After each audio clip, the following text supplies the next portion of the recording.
All right, we have Gwen and Sheena coming to you from a little bit of a different platform now. Gwen still has her Christmas tree in the back, so you know you're in the right place. Today we wanted to talk about hormones. And I think this is going to be a really cool conversation. Both Gwen and I, in our journeys together, have gone through many different a hormonal shift, and having kind of two different decades here covered, we thought it'd be kind of interesting just to kind of give you guys a glimpse into where we currently stand, whether we're in the perimenopausal, menopausal, postmenopausal phase, and maybe a little bit of how we're handling it. And maybe it'll surprise some of you, maybe it won't. But I always like starting these conversations with Gwen because I met Gwen in your 50s. Yes? I was 45 45. when I started CrossFit. Yeah. Looks 25, so that's pretty. And I remember, I think I was coaching you then, or maybe it was a different coach at that point. But whenever we talk about menopause, we always talk about how you kind of, this is my favorite word, you kind of skated through it. You don't Mhm. remember having too many symptoms, and maybe I think we know why. But do you want to kind of talk about when it started for you? Did you even realize you were perimenopausal at any point? Did you what triggered your menopause? And talk to us a little bit about that. Yeah, sounds good. Well, first of all, good morning, everybody.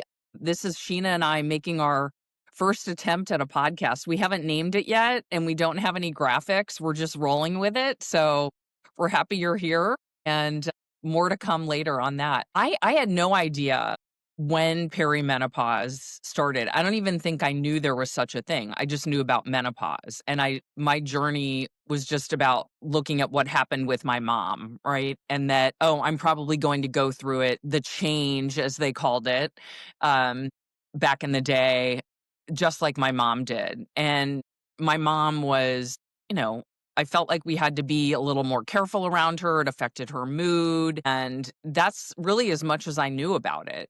And, then when I would go into my primary care or my OBGYN, she would say things to me like, she would check my hormones, which was great. That's actually something more than a lot of physicians will do.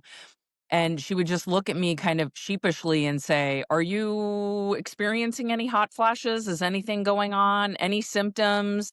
And this was closer to when I was 50 because the average age for women to go through menopause is like 51 to 52. And I said, "No, not really." And I think she was kind of shocked, and so was I. I think she expected me to say that I was having hot flashes and that I was moody and I couldn't sleep. And I believe my theory, just based on now being a health and nutrition coach and looking back at my habits, is that I started strength training. I started CrossFit. I also started to intentionally eat much healthier. And I think, 7 years of doing that leading up to menopause is what helped me kind of skate through it. Mhm. Now, just FYI, it doesn't mean I'm skating through it now. Like postmenopausal, I'm feeling it because I'm 61 now. And I did not go on hormone replacement therapy initially because my OBGYN, I told her that I didn't have any symptoms. And so, like, what I'll say to people listening is that I really do believe that, there's the medical side of things, which is potentially hormone replacement, and it's not for everybody, but I think it's worth a discussion with your provider. And the other piece is lifestyle. So, nutrition, exercise, stress management, sleep, and all of that. And I wasn't perfect in all of those areas. I had a very stressful job and was training pretty hard. So I did have to recover better and I learned some lessons. So this doesn't mean that, I did everything perfectly. Yes, it was easier for me, but there are things that I want to focus on now. I think that's one of the things that is really important for people to know is that they're not broken, that hormone changes don't mean that your life is over. I mean, if we're lucky, we're going to live like 30 to 40% of our lives after we go through these hormonal changes. And I think what's most important is that we just understand them better. We have an awareness because I don't think we always think of the hallmark symptom of hot flashes Mhm. and we don't think of things like, libido changes, right? Like you may not want to have sex, you have no desire, or you have arousal problems. And those are things that can be remedied if you have a discussion with your provider. And, so for me, I didn't start hormone replacement therapy until 2 years ago, and the biggest reason was not because of signs and symptoms of menopause, but it was more about prevention. I wanted my body to get the hormones that were now non-existent or diminished significantly so that I could potentially reduce my risk of Alzheimer's disease, reduce my risk for cardiovascular disease, continue to work on my bone health, and I'm doing that with resistance training as well, and any other like longevity or health span benefits that I think are going to be amplified by replacing my hormones. And I use bioidentical hormone replacement therapy. I use progesterone. That's what I started with. So I had oral progesterone. Just to show you my bottle here, I take that at night, 100 milligrams, and that's micronized oral progesterone. There are also topical forms. I have a friend who can't tolerate the oral. And so I told her to talk to her provider about a topical form. And by the way, none of this is medical advice. This is, we're not treating or diagnosing. This is something you have to have a conversation with your provider about. But what we can help you with is, the exercise, the nutrition, the supplementation, all of the things that complement your hormone replacement therapy, if that's what you choose to do, and can help you with how to have conversations with your provider or find a provider who is a good one who can handle this. So the other thing that I use is a compounded version of testosterone. So I don't use the same version that men use. And yes, women also need testosterone. It's not just a male hormone. And the third one is my estrogen patch, and this is what it looks like. I change it twice a week. It's just like almost the size of a nickel. Hmm. And, you know, I think the other thing that's really important to know too is that it's not a one and done, right? It's not like your doctor just prescribes, here are the three hormones you need to take: testosterone, estrogen, and progesterone, and then you're finished. Is sometimes titration is needed and you have to go up or down to find the right combination and the right balance of hormones for you. And that's done by giving feedback to your doctor or your provider and looking at labs and also looking at your biofeedback. How are you sleeping? How are you managing stress? What's your mood like? What's your libido like? And it may take several months to get the right dose, and it may change over Yeah. time. So I think that's important to remember. Yeah. So sorry, that was a long answer, but No, that's my it's story. it's awesome. I mean, I think like so there's so many things in there to kind of like to talk about. Did it take you a while to come around to the idea of HRT, hormone replacement therapy? And were you scared of any of the, potential side effects that people talk about, especially testosterone in women, right? It's still kind of like taboo, if you will, to talk about, or people, Yeah. I'm sure if anyone listens to this, they're probably wondering, like, I mean, you are still very feminine. You do not have, you take testosterone, but you are not now the Hulk. You do not have facial hair. You do not, Right. So what was your thought process? Hair either. What was your thought process? How long did it take you to go into accepting that HRT was something that would be a positive support for you? And did you have any of those same fears that people might have? Yeah, that's a great question because a lot of data from like back from 2002, there was a Hallmark clinical trial called the Women's Health Initiative. And it was a very flawed study. I won't go into the design, but unfortunately, because of the results that were pretty skewed because of the population that they used, the test subjects, it wasn't accurate. And in November of 2003 in Menopause, the journal, they refuted, did more research, and it was basically that study from 2002 was garbage. It wasn't powered correctly. It wasn't the right population. And it was also based on Premarin, which is a synthetic hormone, not a bioidentical hormone. So, because I knew that because of what I do, and I did quite a bit of research, and I think also found the right provider Mhm. and then somebody who I trusted who specializes in menopause. And anyone can do that. They can go to menopause.org and they can look up a provider and find somebody in their area. Or you can go to one of these telehealth companies that are popping up, like MIDI Health. There are several out there. And that's all they do is women's hormone replacement therapy. So they are experts. I think it was like just that in the media, it's just kind of become a bigger thing too, not only because of what I do for work, but I work with about 80% women, and most of them are in their 40s, 50s, and 60s. So it was something that not only personally, but professionally, I needed to be more knowledgeable about what was going on, what the options are. And I wasn't concerned about the side effects just because previously worked in the pharmaceutical industry and healthcare. And I just know how to read through the studies and then know how to like contact the right people and have those conversations. And so haven't had any side effects Nice. that I know of. Nothing feels different. Other than the I positives. feel better. Yeah. Yeah. I feel better. I mean, like, that's, I think, the good thing, right? I feel stronger in the gym. Um, my sleep is a little weird lately. I don't think that has anything to do with the hormones. I think that's probably stress and some other things going on. But, I feel supported. I feel like it's safe. I feel like it's working. It makes me feel good about what the future holds and that I'm doing everything that I can to get the best outcome and live the longest, healthiest life. Awesome. Thank you for sharing all that. I mean, Yeah, of course. I remember I know I've listened to podcasts about, I think it was Dr. Peter Attia, who was like recently on 60 Minutes, right? Like he's getting picked up, which is Yes. great. I think he called that study, the Women's Initiative study, like the greatest disservice to women's health in our, like, in modern history. Like it was just so prevented people from getting help and support so much sooner.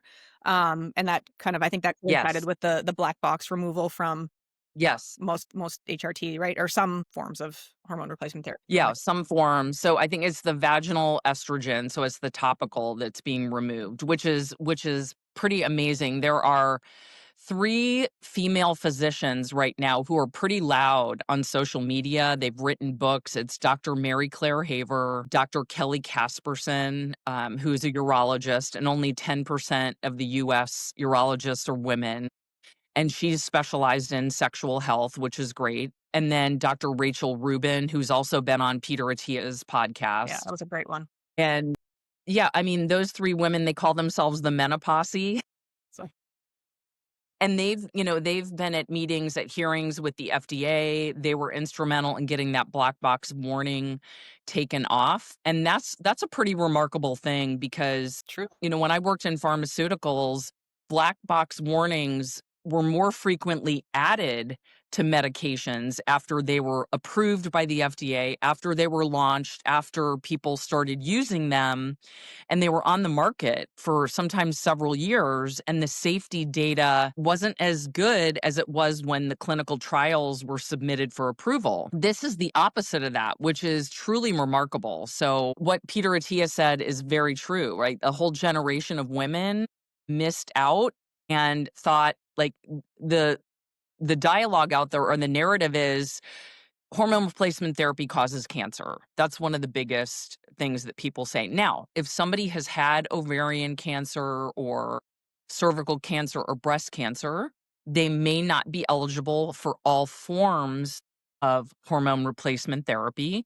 Vaginal estrogen replacement therapy is safe for almost everybody, but once again, the conversation is a worthwhile conversation to have with your Yeah. provider.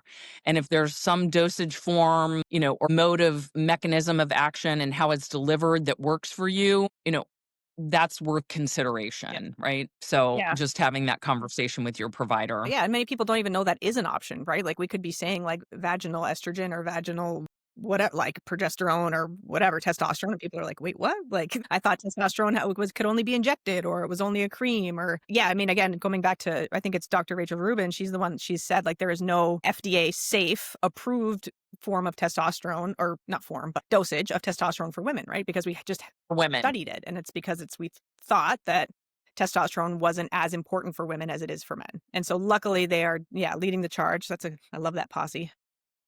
I It's going know. to help a ton of people. And hopefully we can remove the stigma around testosterone and what women think it will do to them if they actually do need that Right. support instead of the positives that come from it. So, talk a little bit about like if we're having these discussions with clients, I mean, typically look at the big picture, right? We're looking at nutrition, we're looking at training, we're looking at sleep and stress. When would we as coaches kind of step in and suggest, like looking at labs, looking at going to a provider to get some experience in or get some more data around hormones? And when is it just habits? Like what kind of things would I be looking for in terms of like if my client's coming to me with symptoms that can be probably addressed with either habits, or when is it like, yeah, it's time to check out HRT? Yeah, that's a fantastic question. So first of all, it's age, right? Like is the client 25? They're probably not going through perimenopause, right? But if you're, in your mid 30s and beyond, that would be something to consider. And then one other thing to look at would be lab results because insulin resistance is something that just starts to you increase your risk of insulin resistance or prediabetes as you start to enter perimenopause and menopause. You could change nothing about your habits, right? And this is what I think a lot of women might blame themselves like, oh my gosh, I'm like, maybe I'm not eating well enough, or it's my fault, or how did I end up like this? Or that might be the inner dialogue. And it's just because your hormones are changing. One of my mentors calls it like hormonal chaos. You're getting getting into the like hormonal storm. Mhm. And so I would look at things like labs, like what's happening to their lipid panel or their cholesterol Okay. numbers getting worse over time. Is there a sign of insulin resistance? So I would look at things like that, or their homocysteine on their labs, things like that. And then I would just look at their cycle health. Like, is their cycle every 28 days? Has it started to fluctuate more? Like, does it go from 25 days up to 32? Have they missed a cycle? Is their cycle different in any way? Do they have more like PMS symptoms, or do they have less? Like, is anything different or changing about their cycle? Mhm. That would be another thing. Just different things that you might not correlate to perimenopause or menopause. Like, are you snoring more? That could be sleep apnea. Mm. Do you have ringing in the ears, tinnitus? Like all these bizarre symptoms that you wouldn't even correlate to perimenopause or menopause that might be related. And what I do with clients to help me determine if they're starting to enter perimenopause or menopause is I have this hormone checklist, and it's progesterone, testosterone, estrogen, cortisol, insulin, and thyroid, because those are all hormones as well. And it's just and it shows you if there might be too much or too little Mhm. of any of those hormones in your body. They all work together. This isn't just about your reproductive hormones, it's about all hormones in your body. And if there's something that is, too low or too high, you might hear the term, oh, your hormones need to be balanced. That's what we're talking about. Mhm. You might be deficient, or you might have too much of something going on. And so it's just common symptoms, like it could be hair loss, or like I said, ringing of the ears, depression. Some of these things may be related, they may not. So it's looking at the whole picture and seeing if there have been any changes in signs or symptoms that are starting to occur, looking at their labs, and then just having that dialogue with the client, and then finding out when is their next conversation with their primary care provider, their next appointment, their OBGYN. Have they started to have conversations with their provider? And I encourage them to do that. And then we just kind of take it from there and determine, do we think that it's something hormonal going on? Nice. Yeah, it's kind of a nice way to like fill the gaps, right? Because we're there to ensure things like nutrition, like training, like sleep, like stress management. If all Mhm. those things, like there's so many times we've worked with clients where it's like you're checking all the boxes and you still don't feel great, right? So it's like we have to. There is always another piece of the pie to investigate, and sometimes it's within our scope, and sometimes it's not. Obviously, prescribing hormones is not in Right. our scope, but we can definitely Right. help set people down that path because again, like sometimes like in my own journey, like I didn't know that that door was available to me yet. Like I still yet, like I'm 42, right? And you had mentioned if someone's age, like 30, like we still, I think there's still a maybe understanding that women technically aren't in perimenopause until they're at least 45, right? Like the last time Yeah. I went to my provider, she was like, well, you're still too young. to be in perimenopause. And I was like, but there's a lot of stuff going on. I don't know. Yeah, so let's hear about it. Let's hear about your Yeah, journey. I mean, it starts for like I think it starts with pregnancies, right? Like I think there's the Yeah. stress of creating a family. There's a stress of raising children that are now, toddlers and things like that. And I got to a point where I was like reflecting and I was like, my life is awesome. Like I have two kids that I love. I have a wife that I love. I have a life that I love. I'm like, I don't want for anything where I have a business that I love. Like, and my moods would just be so unpredictable. Like one day I'd be like, yeah, I love life. And then the next day it was like, nobody talk to me, leave me alone. I need to be in a dark cave for a while. Mhm, And again, it's so hard as women because so much of that comes down to like how much of that is just stress of life, right? Like you can love your mhm, children like and your family and you can love everything to like the utmost degree, but like sometimes you also need to just step away from that. So I had a very big internal battle for a while about like how can I be like I was kind of kicking myself, right? Like how can I not be yeah, happy when I have everything I could possibly want, right? And just kind of going through ups and downs. And luckily like I could talk to my wife about this stuff. I have family, friends, I have you, like that I was kind of like what's going on here? mhm, And luckily I did have an appointment with my OB, which I love her to death. I think she was really good with my pregnancies. I don't want to say she was dismissive. And I had, again, done my research and kind of was like, I think like perimenopause kind of feels like this aligns with, the things I'm mhm, going through. Her recommendation was birth control pill, which is just kind of, it felt like a very standard approach, which I get it. I think she knows what she knows. And I was kind of like, she's like, it says, it's a form of HRT. And I was like, well, it's not bioidentical. It's not, it doesn't have, there's no progesterone there. It's just synthetic estrogen. Like I think her thought was maybe it was like cycle related. Like the back half of my cycle was yeah, definitely worse. I was like one person right, days 1 to 14 and then a whole nother person days 14 to through 28. mhm, And I think I had talked to you at that point and you were like, like maybe some other options. And so I reached out to just my general GP and they had started a, menopause like specific questionnaire on their website. Right. And it was like, great, yeah, it is great. She was wonderful. She asked me a lot of the same right questions, but it came down to the same questions of like, you're not having hot flashes. You're still young. Like you're training a lot. You're eating well. Like I think it might just be more of depression. And so like it was like a try this Wellbutrin. And I was like, again, like I don't think I'm depressed. Like these things didn't fit well. And I'm the biggest one for like this white coat. What's that white coat fear? coat Thank you. syndrome where you're intimidated. Yes, like, you Yeah, gotta if you're a yeah, doctor, I've grown up to believe I should just trust you, right? Luckily, again, going through what we've gone through, I had other people to kinda bounce ideas off of, and then I reached out to MIDI Health, which you kinda brought up earlier, which is just a perimenopause specialist, and I knew going into it, it was like, "Okay, they're gonna, again, hammer, meet, nail," right? Like, I'm gonna go to these guys and see if is it validating? Like, are my symptoms actually in perimenopause? mhm, Immediately, they were like, "Yes, let's run some." They sent everything, like, I love getting lab work, right? Like, I think it's so fun to get yeah, look under the hood. They tested for everything, which was great, and right away, it was like, "Let's get you some support, like, let's try you on an estrogen patch, low dose, we're gonna we'll titrate up. mhm, Let's start on progesterone." Like, I was waking up at, like, 4 in the morning thinking that was a normal thing, right? Like, I would just get up, with my me time, like, I don't think no, you should be sleeping. So, started on that stuff right away. Progesterone helped me sleep, like, immediately. I am, like, progesterone's biggest fan. Estrogen, I mean, I'm still on it like you. I take the twice weekly patch, and we've that up a little bit.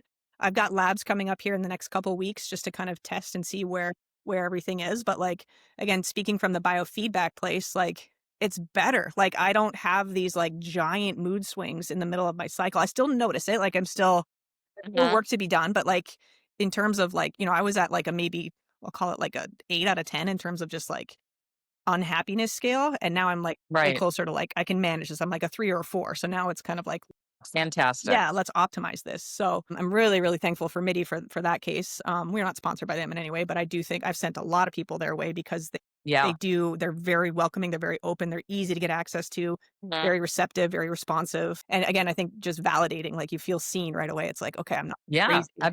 I don't absolutely. need to be on the pill or I don't need to be on Wellbutrin. I just needed a little bit of progesterone. So yeah, I mean, and again, maybe I am young, but like that my chronological age, again, going through pregnancies, going through the stress of motherhood, like, training my entire life, I'm sure my body has been through a little bit more stress and like Yeah, I don't absolutely. know. It's just my theory. I think that No, it's great. And I think, well, first of all, congratulations for doing it and feeling better, yeah, and feeling empowered and getting rid of that white coat syndrome, yes, somebody who you felt heard. That's what everybody deserves. And I think, that's the most important thing. If your provider is dismissing your symptoms, or it's likely that they're not trained as extensively in menopause. And that's okay, right? Every doctor cannot be a specialist in every area. So, you going to somebody who specializes in that, that's why they have specialists, right? And if you go to MIDI Health, or you look up just a specific menopause provider that's covered by your insurance,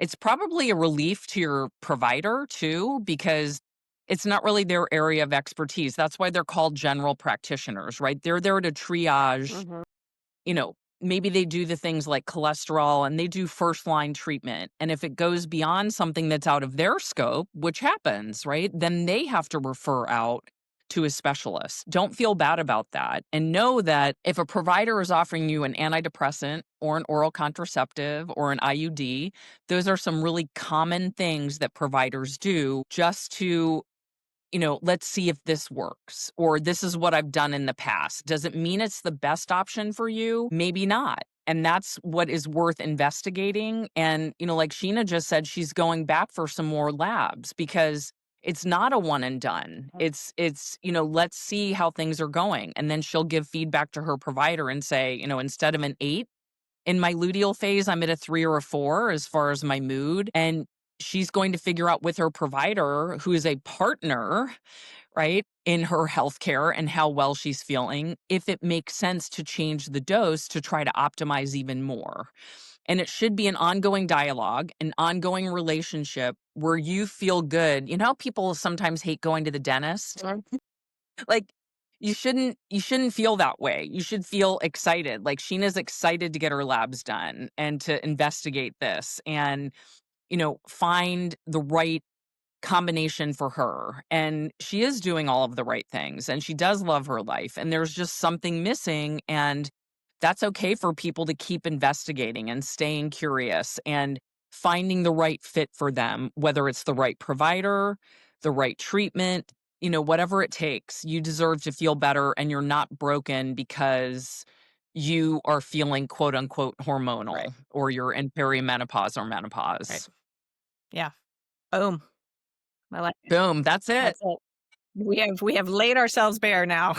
Everybody knows what's wrong. Exactly. Well, Yes. yes. So fantastic. Yeah. What do you think? Should we call it there for our first one? Yeah, I think it's good. And, and anyone who's our client, if we're not having these conversations with you, remind us to do so. I mean, I typically do with everyone. And, that's something that's really important, that you're living your best quality life. This isn't just about weight loss. And that might be a part two, Sheena, which is, weight gain in perimenopause and menopause. And how does that look different? So we can save that for next Yes, time. that'll be a part 2 for sure. That'll be All right, sounds all good. right. All right, have a great Thanks for the day. time, G. Bye. Okay, recording has stopped, so stay here. I'm